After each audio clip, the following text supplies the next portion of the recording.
You ask Tiger to calculate. This deals with linear inequalities with one unknown.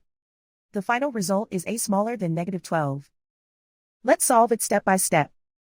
Group all constants on the right side of the inequality. Add 2 to both sides.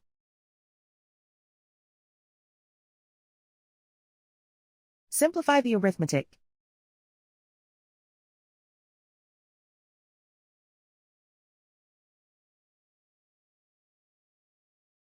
Isolate the a. Multiply both sides by 12.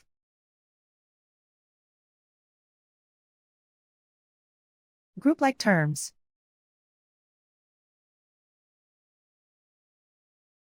Multiply the coefficients.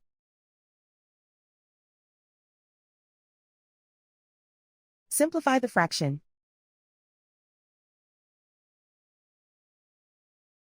Simplify the arithmetic.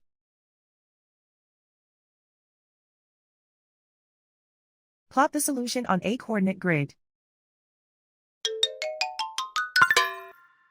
And so the final result is a smaller than -12.